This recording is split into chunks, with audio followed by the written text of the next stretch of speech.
শুভ সকাল বন্ধুরা, চলে এলাম সরলপাড়া ভুটানে পার্ট 2 নিয়ে। তার কারণ একটা ভিডিওতে এত সুন্দর জায়গা কভার করা কিন্তু একদমই ইম্পসিবল ছিল।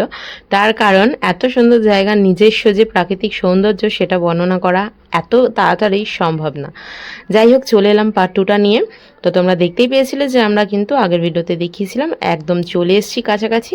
তো রাস্তাটা যত তাড়াতাড়ি চলে আসছে তত কিন্তু কষ্টটা কিছুটা কম হয়ে যাচ্ছে। তার কারণ মন যে বলছে চলে এসেছি প্রায়, তো চলে এসেছি একদমই কাছাকাছি বলতে পারো। তো দেখো, ফাইনালি চলে এলাম। প্রাকৃতিক দৃশ্যটা দেখো, হয়তো বা মেঘলা ওয়েদার বলে এত সুন্দর লাগছে। আর মেঘলা ওয়েদারের জন্যই কিন্তু কষ্টটাও কম হয়েছে আমাদের। একটু রোদ থাকলে বোধহয় কষ্টটা আরও বেশি হতো। তো এত সুন্দর একটা জায়গা, তার উপর রবিবার ছিল তোমাদেরকে বললাম, সেই কারণে কিন্তু এই পিকনিক স্পটটা একটু বেশি ভিড় ছিল। তার কারণ সানডে বলে কথা, উইকেন্ড, সকলেই কিন্তু মজা করতে চলে এসছে। আর আমাদের আগে কিন্তু ওরা পৌঁছে গেছে, তার কারণে আমি ভিডিও শ্যুট করছিলাম পেছনে দাঁড়িয়ে।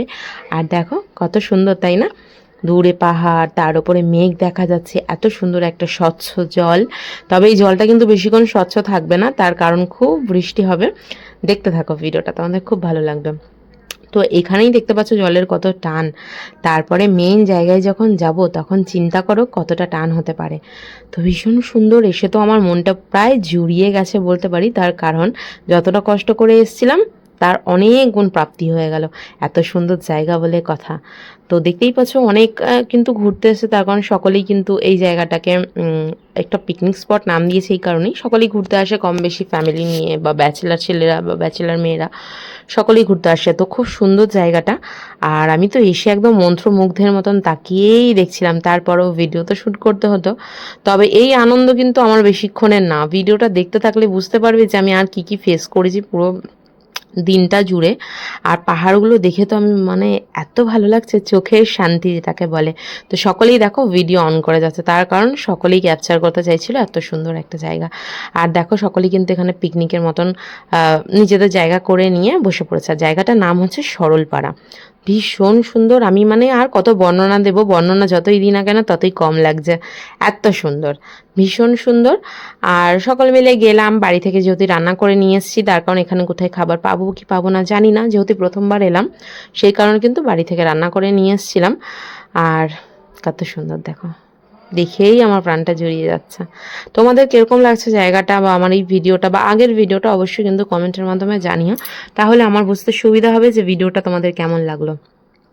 তো আমরা কিন্তু আমাদের একটা পছন্দ মতন জায়গা বেছে নিয়েছি, যেখানে আমরা আর কি থাকবো বা মজা করবো সারাটা দিনের জন্য। জলের দেখো কত স্রোত, এত স্রোত যে আমি এখানে দাঁড়াতে পারছিলাম না, মানে টেনে নিয়ে যাবে প্রায়, এত স্রোত। আর তারপরে তো এখনো পুরো ভিডিওটা রয়েছে, দেখতে থাকো, চমক আছে। আর সব থেকে বেশি কিন্তু আনন্দ এই ছুটিটাই করেছে। ভালো লাগছে? তাকাও একটু, এদিকে তাকাও, আমার দিকে ক্যামেরাতে।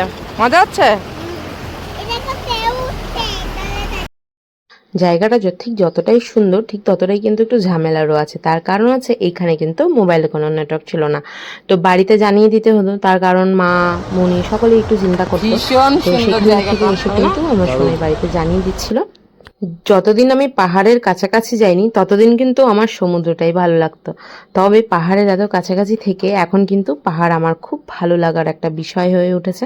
ভীষণ পছন্দ করি পাহাড়ের কাছাকাছি থাকতে, তার কারণ পাহাড়ের মানুষরা কিন্তু খুব ভালো হয়।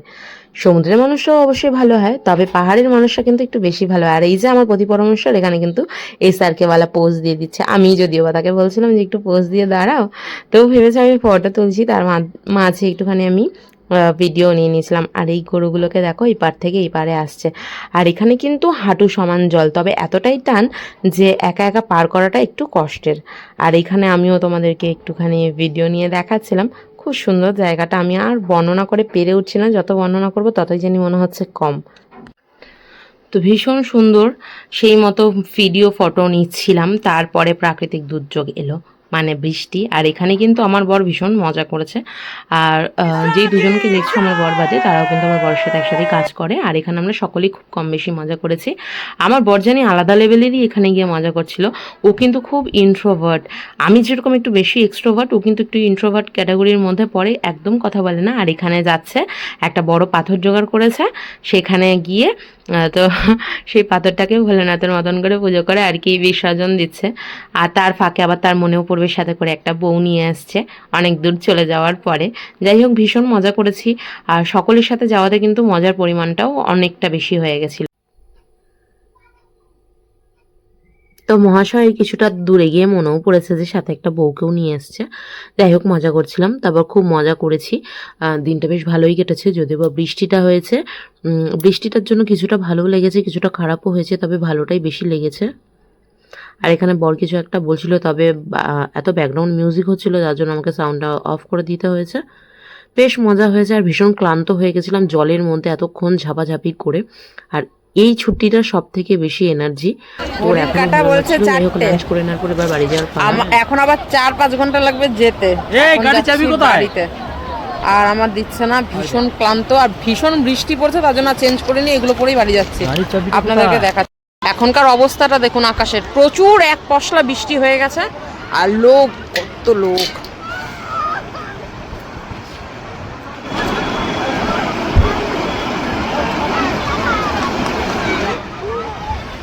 তোকে রেনকোট পরিয়ে দেওয়া হয়েছে।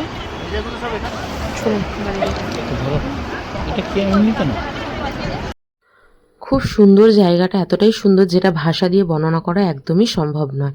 এত সুন্দর একটা জায়গা ছেড়ে মনের মধ্যে অনেকটা দুঃখ নিয়ে এবার বাড়ি ফিরতে হবে, কারণ দিন শেষে বাড়ি ফেরাটাই আমাদের সকলের একমাত্র কাজ।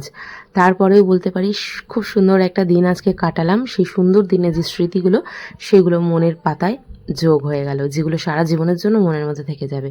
আর এখানে এত সুন্দর সুন্দর রং বেরঙের প্রজাপতি ছিল, ভাবলাম তোমাদের সাথে একটু শেয়ার করি। দেখো কত রকমের রয়েছে, টার্কিশ কালারের রয়েছে, ব্ল্যাক অ্যান্ড হোয়াইট রয়েছে, ইয়েলো আর হোয়াইটের কম্বিনেশনে রয়েছে, বিভিন্ন রঙের, খুব সুন্দর। এই প্রজাপতিগুলোকে দেখেও মনে হয় যে না, কত সুন্দর প্রজাপতিগুলো।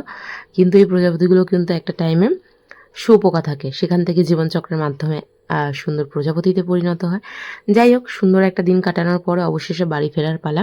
আর রাস্তায় কিন্তু প্রাকৃতিক দুর্যোগের মধ্যে অনেক পড়তে হয়েছে, ভীষণ বৃষ্টি হয়েছে, ভীষণই, মানে সেটা আমি এক্সপ্লেন করতে পারবো না, এতটাই বৃষ্টি হয়েছে। তো ঘড়ির কাঁটায় বাজে রাত 8টা, আর আমরা এই পৌঁছালাম বাড়িতে।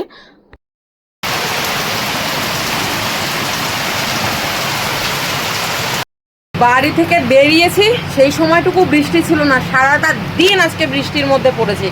বৃষ্টিতে ভিজে ভিজে ভিজে ভিজে শেষ। এখন তো মনে হচ্ছে জ্বর অন দ্য ওয়ে আসছে আমারও বরেরও, দুজনারই। বাড়িতে ঢুকেছি আবার বৃষ্টি নেমেছে, এত বৃষ্টিতে আজকে ভিজেছি।